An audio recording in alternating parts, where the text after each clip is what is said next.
কি হৈছে আমাৰ এটা সন্দেহ হৈছে যিবিলাক ল'ৰাৰ নাম আহিছে তেওঁলোকে গ্ৰুপটোত ৰিপৰ্ট মাৰি দিয়ে দিয়াৰ ফলত তাৰমানে সেই হৈছে এতিয়া কি হৈছে আমি গম পোৱা নাই হোৱাটছআপ গ্ৰুপ এটা কালি নাই বোলেও মিনিমাম 1000 ল'ৰা এক্টিভ হৈছিল যিটো আহাৰ কাৰণে এতিয়া আপোনাৰ গ্ৰুপটো ৰাতিপুৱা দেখিছোঁ গ্ৰুপটো বন্ধ হৈ আছে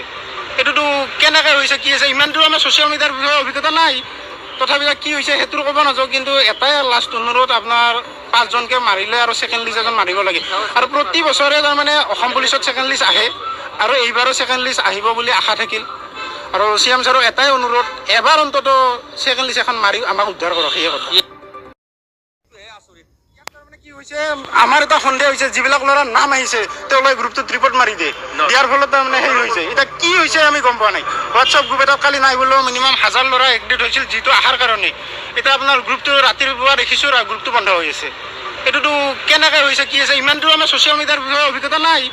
তথাপিও কি হৈছে সেইটো ক'ব নাযাওঁ কিন্তু এটাই লাষ্ট অনুৰোধ আপোনাৰ 5জনকে মাৰিলে আৰু ছেকেণ্ড লিষ্ট এজন মাৰিব লাগে আৰু প্ৰতি বছৰে তাৰমানে অসম পুলিচত ছেকেণ্ড লিষ্ট আহে আৰু এইবাৰো ছেকেণ্ড লিষ্ট আহিব বুলি আশা থাকিল আৰু CM ছাৰক এটাই অনুৰোধ এবাৰ অন্তত ছেকেণ্ড লিষ্ট এখন মাৰি আমাক উদ্ধাৰ কৰক সেই কথা